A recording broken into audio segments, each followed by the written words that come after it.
I pulled into my driveway after 2 weeks away, and my family's barn was gone. Not damaged, not taken down, just crushed into mud and splinters, like somebody erased it with a bulldozer.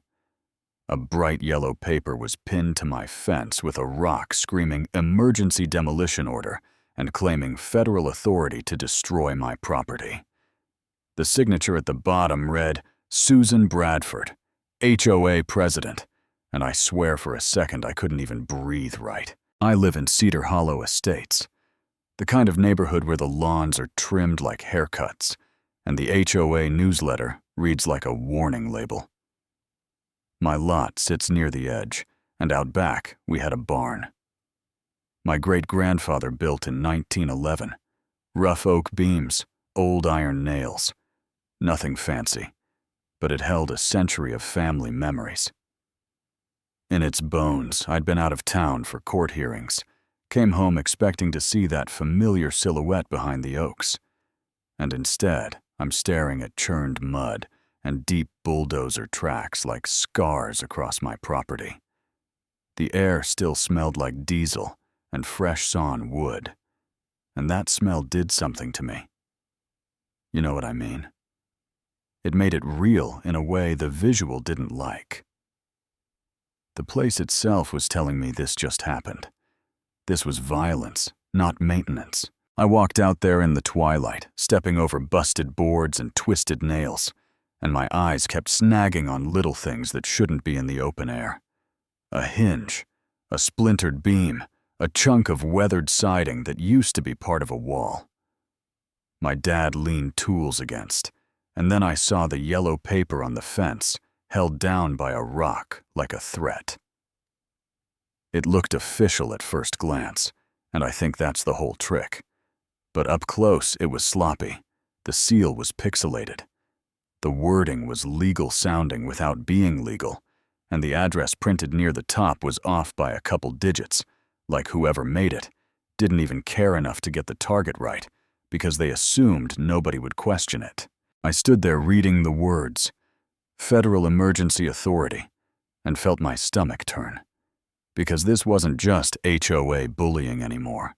This was someone putting on a costume of government power to justify destroying private property. And I could already hear the way people like Susan would say it later, with that smug little tilt of the head. It was required, it was compliance. I had no choice. My phone buzzed with a text from my neighbor, Linda Anderson. Michael, I'm so sorry. Susan said she had federal authority. She showed papers. We tried to stop her, but she said we'd be fined if we interfered. Federal authority. That phrase hit like a slap because it wasn't just bossy HOA nonsense. It was someone pretending to be the system to scare everyone into looking away. I called the sheriff's office and kept my voice steady. Destruction of property, suspected document fraud, trespass the basics. And while I waited, I did what I always do when I feel outnumbered by somebody else's confidence. I started documenting photos from different angles, close-ups of the tracks, the debris field, the fake seal, the signature, the timeline, anything that would still matter when emotions cooled down. 2 deputies showed up, took one look at the site, and went quiet in that professional way. And I handed them the yellow order and told them what Linda said. And while they were still working, a white BMW rolled up behind the patrol car. Out stepped Susan Bradford in a bright red blazer, clipboard in hand, smiling like she was arriving to supervise a landscaping job. And she didn't walk to me. She walked to the deputies and launched right into her story. Officers, thank you for coming. That structure was a federal safety hazard. I authorized emergency demolition for compliance and community protection. I have documentation. One deputy looked at her, then at the paper, then back at her like he was trying to figure out if he was being pranked. Ma'am, you're saying you had federal authority to demolish a private structure? Susan smiled like she'd rehearsed it. Correct. Federal housing compliance. Emergency powers. It's all right here. The other deputy flipped the pages and frowned. This address is wrong." Susan waved it off like it was a typo on a grocery list.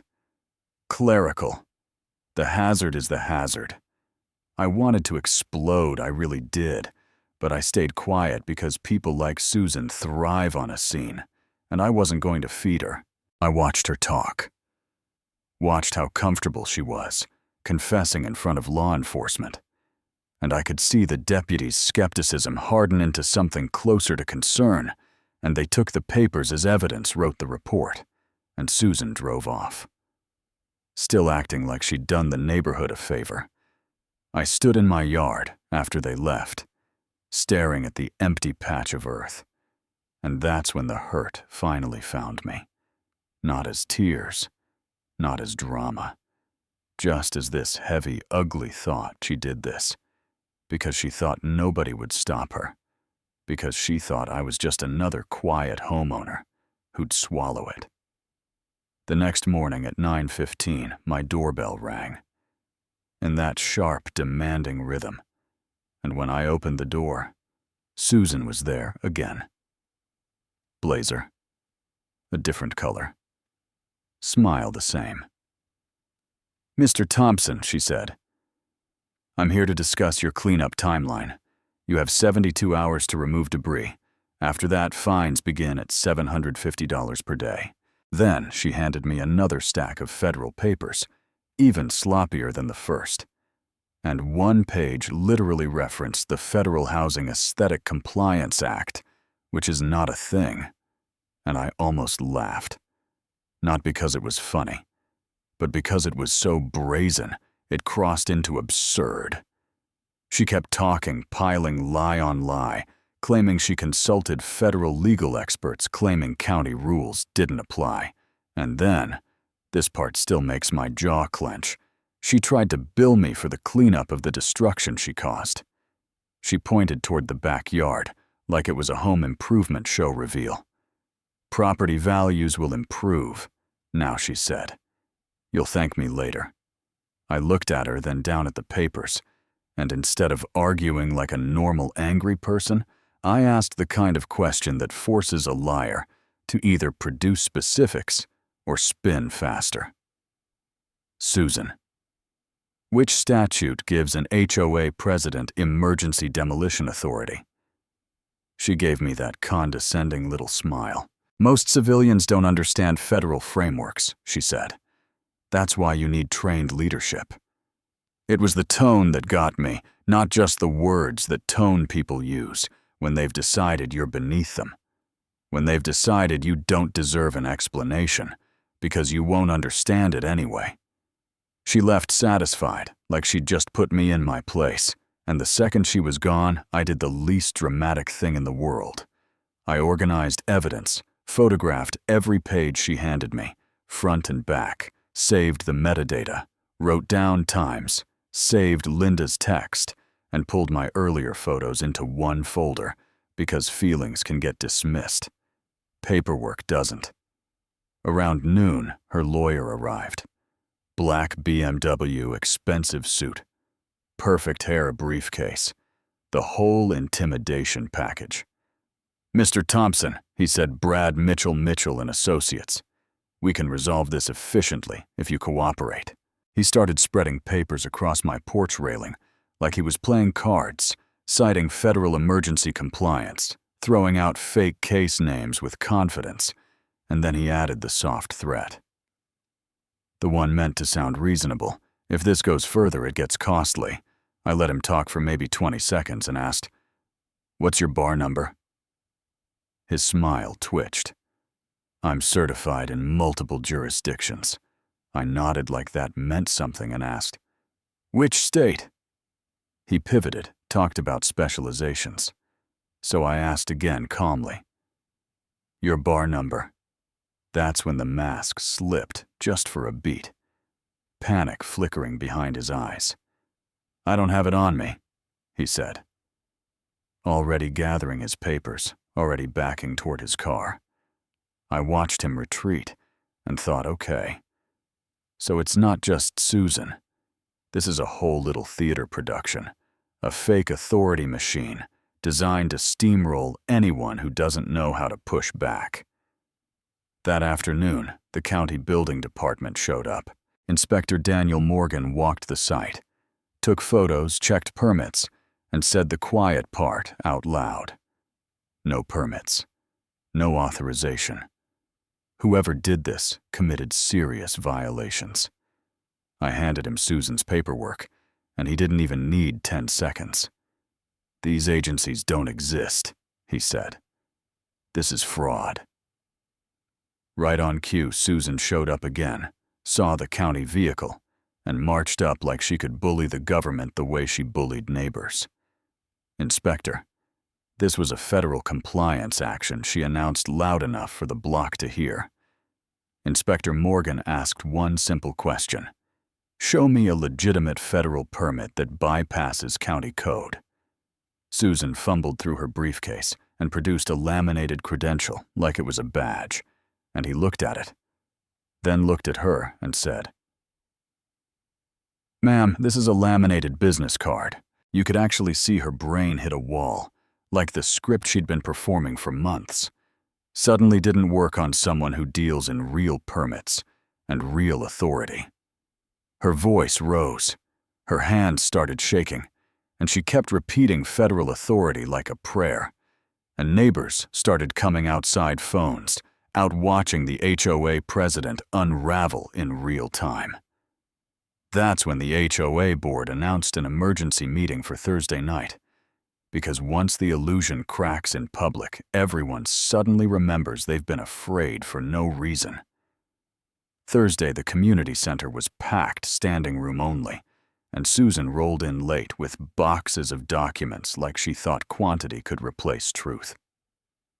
She stood at the front and started lecturing everyone about misunderstandings and federal frameworks, and then residents started standing up. One guy said she threatened to tow his contractor truck for aesthetic non-compliance. A woman said Susan fined her $500 for the wrong shade of red on her front door. Another neighbor said Susan knocked at 6 a.m. with a violation notice and told him she could seize his garage access if he didn't comply. And the room got louder with every story because people weren't just angry, they were relieved to finally say it out loud. A board member finally spoke up and said what everyone suspected. "Susan, the board never approved any demolition. You acted alone." Susan snapped back. "The board doesn't have jurisdiction over federal compliance," and waved that laminated card again like it was sacred. Then, and this is almost comical now, she turned toward me with this look of relief, like she thought I was her ace in the hole. "Mr. Thompson, she said you understand federal law. Please explain to these residents that my authority is legitimate." The room went dead quiet. I stood up slowly and said, "Susan, you keep saying federal judges don't handle matters like this." She nodded hard. "Exactly."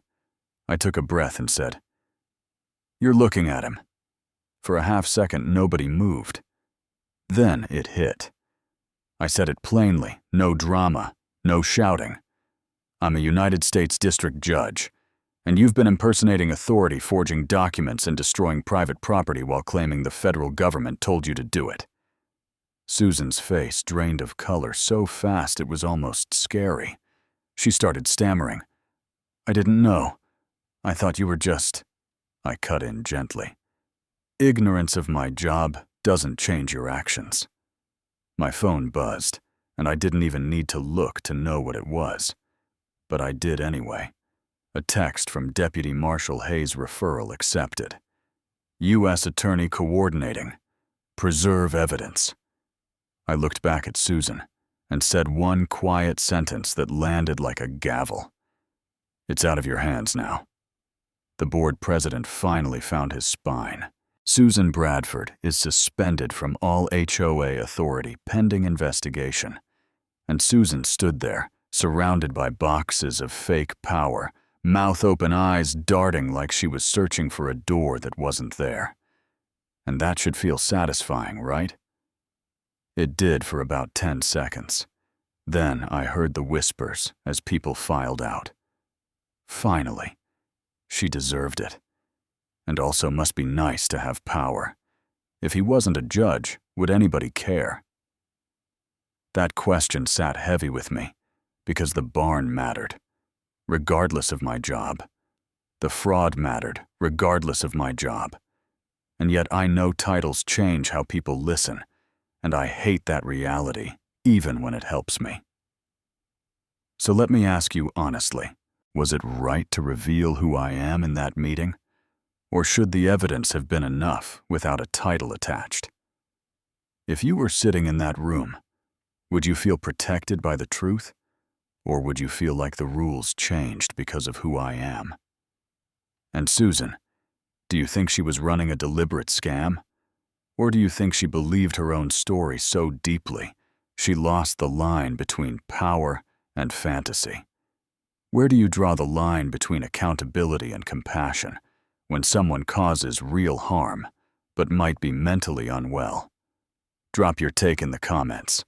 I want the real debate, not the polite version.